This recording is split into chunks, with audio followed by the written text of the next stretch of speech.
महाराष्ट्रामध्ये बहुचर्चित असणारी लाडकी बहीण योजना।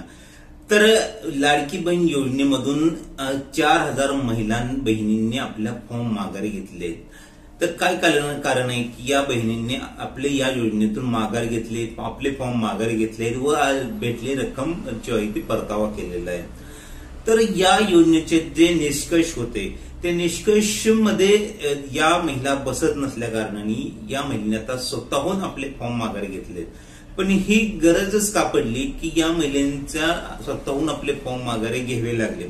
तर यामध्ये ज्या टाइमला लाडकी बहीण योजना राबवण्यात आली त्या टायमिंगची जी धोरणं होती, जी अंमलबजावणी करण्यात आली, जे निष्कर्ष मांडण्यात आले, जो GR काढण्यात आला, GR माध्यमातून जे नियम व अटी मांडण्यात आल्या त्या नियम व अटी तर स्पष्ट होत्या, त्यामध्ये आताही काय बदल नाही आणि त्यामध्ये पण काय बदल नाही। पण या नियम व अटींची त्या टायमिंगला अंमलबजावणी झाली नाही।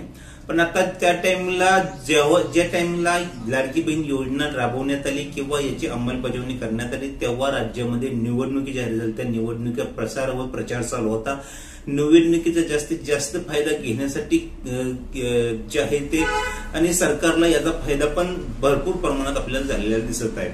तर आता सरकारच्या माध्यमातून, विविध माध्यमाच्या माध्यमातून, विविध नेत्यांच्या माध्यमातून वारंवार सांगण्यात येत आहे की तुम्ही जर योजनेसाठी पात्र असा तरच योजनेत राहा, नाहीतर तुम्ही स्वतःहून आपला अर्ज माघारी घ्या, नाहीतर तुमच्यावर दंडात्मक कार्यही पण होऊ शकते, असंही खूप सारे नेत्यांमार्फत सांगण्यात येत आहे। आपल्या महिला व बाल विकास मंत्री आदिती तटकरे यांनी आपल्या भाषणातून सांगितले आहे की आता आम्ही जे आहे ते परिवार मंडळी आपलं राज्य परिवहन मंडळ म्हणजे आपलं RTO डिपार्टमेंट असेल यांच्याकडून माहिती घेणार आहे की कोणाकडे 4 चाकी आहे का, या माहिती गोळा करणार, किंवा आपण जे आहे आयकर विभाग किंवा इन्कम टॅक्स विभाग यांच्याकडून माहिती घेणार आहे की यांचं उत्पन्न आहे का।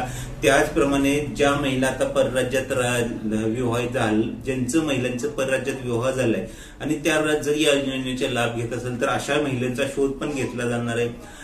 त्याचप्रमाणे कोणी जॉबला असणारे महिला किंवा वेतन घेत असणारे किंवा पेन्शन घेत नसलेल्या महिला किंवा इतर योजनेचा लाभ घेत असलेल्या महिला, अशा महिलांचा पण शोध घेतला जाणार आहे। जर त्या योजनेसाठी पात्र नसणार आहेत, होत नसतील तर त्यांना योजनेतून जे आहे ते माघारी घ्यावी लागणार आहे आणि जे पैसे होतील ते सरकारच्या तिजोरीत पुन्हा जमा केले जाणार आहे, असे स्पष्ट वक्तव्य आदिती तटकरे महिला व बाल विकास मंत्री यांनी आपल्या भाषणामार्फत सांगितले। तर या मागचे महत्वाचा मुद्दा हाच आहे की जर निष्कर्ष मध्ये बसत नव्हत्या महिला, आता महिलांची चुकी झाली की त्यांनी अर्ज भरले, पण ज्या टाइमला या योजनेची अर्जाची तपासणी होत होती, आता खूप सारे डॉक्युमेंट वाचूनही तुम्ही अर्ज रद्द केलेले, असं काही नाही की सरसकट अर्जही तुम्ही जे आहे ते मंजूर केले। आता ज्या महिला खरोखरच ज्या योजनेसाठी पात्र होते त्यांना तुम्ही किरकोळ डॉक्युमेंटसाठी खूप सारे अर्ज रद्द आहेत आणि ते अजूनही अर्ज रद्द आहेत। जर मग अशा प्रकारचे किरकोळ डॉक्युमेंटसाठी ज्या महिला पात्र होत्या अशा महिलांचे तुम्ही किरकोळ डॉक्युमेंटसाठी अर्ज रद्द करत असाल तर, आणि ज्या महिला पेमेंट घेत असतात, पेन्शन घेत असतात, त्यांची इन्फॉर्मेशन तुमच्या पण अवेलेबल होत नसेल, आता रेशनिंग कार्ड असेल, इन्कम सर्टिफिकेट असेल किंवा इतर काही दस्तावेज असतील, यातून तुम्ही कोणताही शोध न घेता, कोणत्याही प्रकारच्या त्याविषयीची माहिती न घेता किंवा ग्राउंड लेवलला त्या व्यक्तीची माहिती न घेता तुम्ही त्या योजनेला सरसकट मंजुरी देता आला। काही कालांतरात तर असे झाले होते की कोणतीही अट न बघता फक्त महिला आहे एवढी अट पाहून तुम्ही अर्ज मंजूर करत होता। ही गोष्ट म्हणजे फक्त तुम्ही काय राजकारणाच्या समोर असलेल्या या दृष्टिकोनातून ते अर्ज मंजूर केले का? आणि आताच महिलांना जर लाभ भेटत असेल, आता माझं असं वक्तव्य नाही की ज्या महिलांना ज्यांना गरज नाही अशांना लाभ भेटावा, पण आता तुम्ही जर लाभ द्यायचाच नसेल, जे निष्कर्ष होते तुमचे ते तुम्ही ती योजना थोडीशी लांबली असती, पण योजनेची अंमलबजावणी थोडीशी लांबली असती तरी चालली असती, पण खरंच ज्या महिलांना या योजनेची गरज आहे, ज्यांना पैसे भेटले पाहिजे अशाच महिलांपर्यंत जर पैसे दिले असते तुम्ही तर ती चांगली गोष्ट झाली असती। आता तुम्ही ज्या महिलांनी अर्ज केले, ज्यांना पैसे भेटले, त्यांचे आता पैसे परत घेण्याची गोष्ट करत आहात किंवा तुम्ही स्वतःहून माघारी मग अर्ज आपले घ्या, आता अशा प्रकारच्या गोष्टी होणार किंवा कराव्या लागणारच, कारण की एवढ्या सर्व महिलांना लाभ देणं शक्य होणार नाही, त्यामध्ये सरकारला ते आपल्या बजेटमध्ये बसणार पण नाही. तर आता माघार घ्यायला लावणे किंवा आता पहिल्यांदा बोलले होते की जर कोणाची तक्रार आली तर अर्ज माघार घेतले जाणार. आता जे आहे ते बोलण्यात येत आहे की परिवार मंडळ, आपल्या राज्य परिवार मंडळ असेल किंवा आरटीओ असेल यांच्याकडून 4 चाकीची माहिती, इन्कम टॅक्स किंवा आपलं आयकर विभाग कोणतं आपलं किती उत्पन्न आहे त्याची उत्पन्नाची माहिती, फॅमिलीची माहिती, फॅमिलीमध्ये किती लाभ घेत आहेत महिला, आधार कार्ड स्कॅनिंग करून त्यांचे डाटा एकत्र करेल किंवा ग्राउंड लेवलला जे आपले त्यांचे जे अंगणवाडी सेविका आहे त्यांच्याकडून माहिती घेऊन अशा प्रकारचे जे आता यापुढे योजना त्यांच्या चालूच होतात, ती अंमलबजावणी चालूच होणार आहे की किती जास्त प्रमाणात महिला या योजनेतून बाहेर पडू शकतात.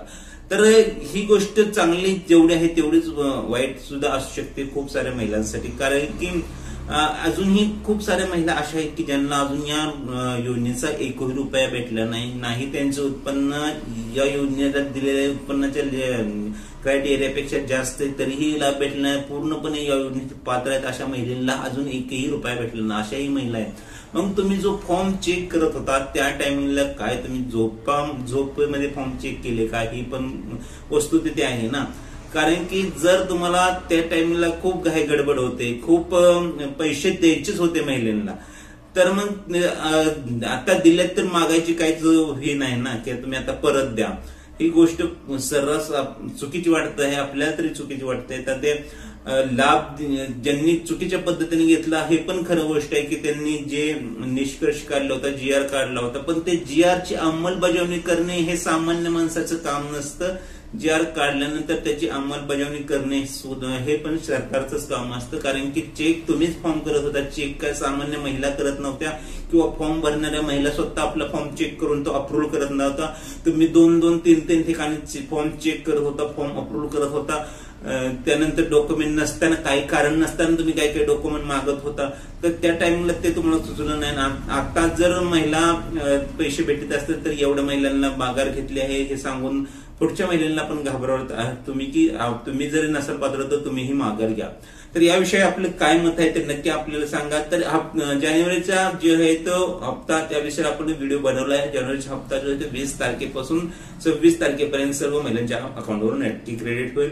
हा विषय फक्त एवढाच होता की ज्या महिलांनी आपला अर्ज माघार घेतलाय योग्यच आहे, काही प्रॉब्लेम नाही. जर तुम्ही योजनेत बसत नसाल तर अर्ज माघार घ्या, याविषयी आपले काही दुमत नाही. पण माझी एवढीच म्हणणं होतं की सरकारने ज्या टाइमला योजनेची अंमलबजावणी केली त्या टायमिंगलाच अशा महिलांना या योजनेमध्ये पात्र करण्यात आले नव्हते पाहिजे, जेणेकरून हा घोळ पुन्हा आता निस्तारायला लागत आहे. धन्यवाद.